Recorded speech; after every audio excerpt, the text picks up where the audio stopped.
আসসালামু আলাইকুম। আশা করি সকলেই ভালো আছেন এবং সুস্থ আছেন। আজকে আমি তৈরি করব ঝাল রোস্ট। আর ঝাল রোস্ট তৈরি করার জন্য আগে থেকে মুরগি আমি রোস্টের সাইজ করে কেটে নিয়েছি এবং সেগুলো পরিষ্কার করে পানি ঝরিয়ে নিয়েছি। আমি প্যানে তেল দিয়ে আগে থেকে পেঁয়াজের বেরেস্তাটি করে নিয়ে সেই তেলেই আমি এখানটায় রোস্টের মুরগিগুলো ভেজে নেব। দেখতে পাচ্ছেন জাস্ট আমি এখানটায় মুরগির পিসগুলো দিয়ে দিয়েছি। এখানটায় কোনো ধরনের লবণ মশলা কোনো কিছুই ব্যবহার করিনি।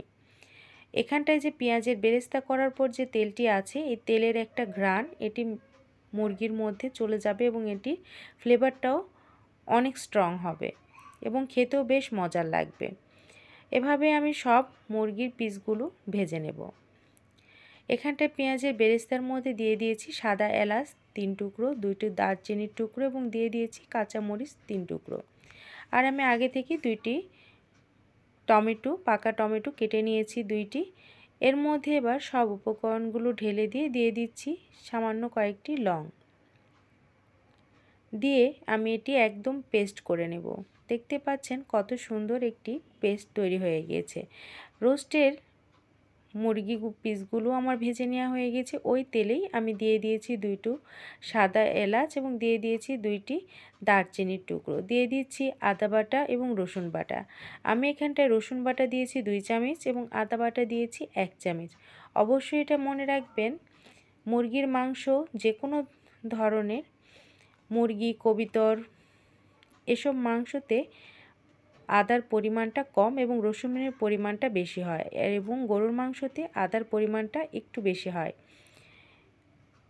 যখন আদা রসুনের একটা কাঁচা স্মেল চলে যাবে তখন এর মধ্যে যে মশলাটা আমি মিহি পেস্ট করে রেখেছি রেডি করে রেখেছি সেই মশলাটা এর মধ্যে দিয়ে দেব। দেখতে পাচ্ছেন কতটা সুন্দর একটা কালার চলে এসেছে। এটা ভালোভাবে স্প্যাচুলার সাহায্যে আমি ভালোভাবে মিক্সড করে নেব যেন সব কিছুর সঙ্গে ভালোভাবে এটি মিক্সড হয়ে যায়। অনবরত এটা নাড়তে থাকতে হবে যেন কোনোভাবে লেগে না যায়, সেদিকটা খেয়াল রাখতে হবে। দেখতে পাচ্ছেন অনেকক্ষণ যাবৎ নেড়ে নেড়ে এটির উপরে যখন তেল উঠে আসবে তখন বুঝতে হবে যে আপনার মশলাটা কষানো মোটামুটি কমপ্লিট। এর মধ্যে আমি দিয়ে দিচ্ছি লিকুইড দুধ। আমি এখানটা ফুল মিল্ক ক্রিম দিয়ে দিয়েছি।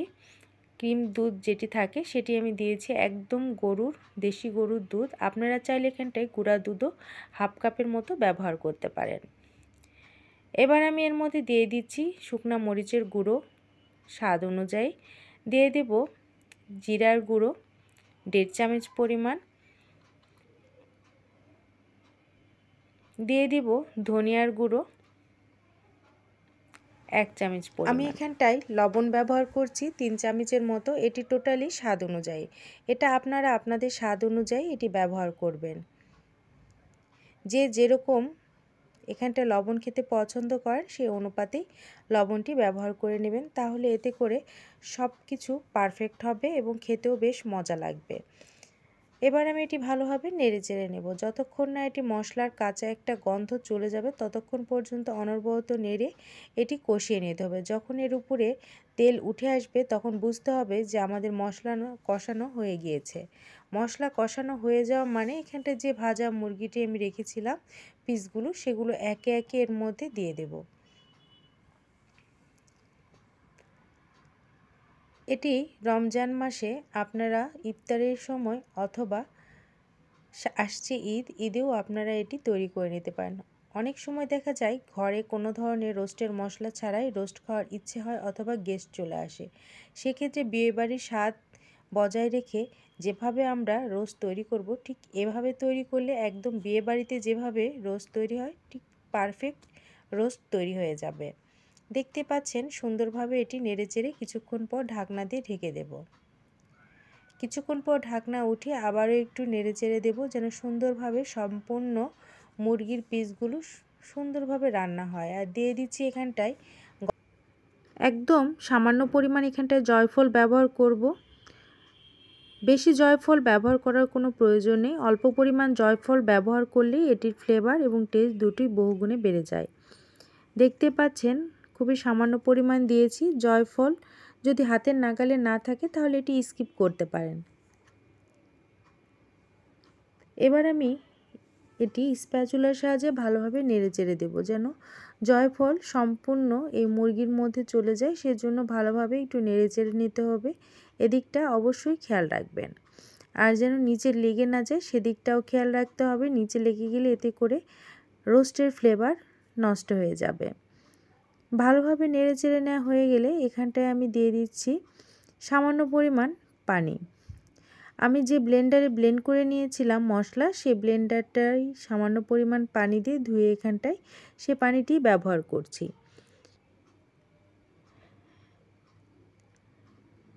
এতে করে একটু রোস্ট আমি নামিয়ে নেব।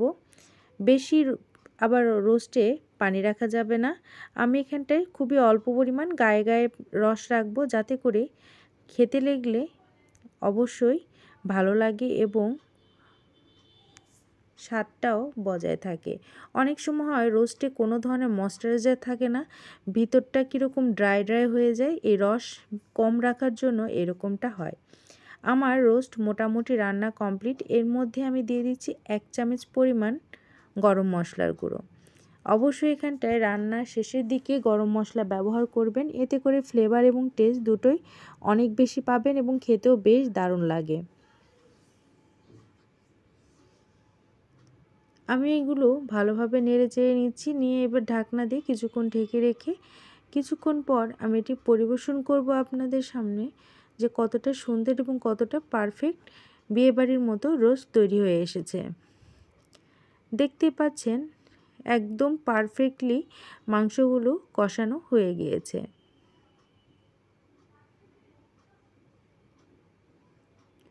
এর উপরে আপনারা চাইলে, যেহেতু এখানটায় ঝাল রোস্ট, আমি এটি টেস্ট বাড়ানোর জন্য দিয়ে দেব চিনি। চিনি এখানটায় আমি ব্যবহার করেছি 3 চামচের মতো। চিনি এখানটায় ব্যবহার করবেন আপনাদের স্বাদ অনুযায়ী। একটু ঝাল মিষ্টি এই রোস্ট হলে খেতে বেশ মজা লাগে। 3 চামচ পরিমাণ আমি যে রোস্টের চিনি ব্যবহার করেছি, এতে করে ব্যালেন্স বজায় থাকবে, মাংসের মধ্যে জুসি ভাব একটা থাকবে। এই দিকগুলো অবশ্যই লক্ষ্য রাখবেন। আমার দেখতে পাচ্ছেন রোস্ট একদম কমপ্লিট। চুলার আঁচটি বন্ধ করে এবার এটি পরিবেশন করার পালা। উপরে গার্নিশ করার জন্য আমি দিয়ে দিয়েছি বেরেস্তা, আর এতে করে ফ্লেভার এবং টেস্ট দুটোই বেড়ে যাবে। সকলে ভালো থাকবেন, সুস্থ থাকবেন। আল্লাহ হাফেজ।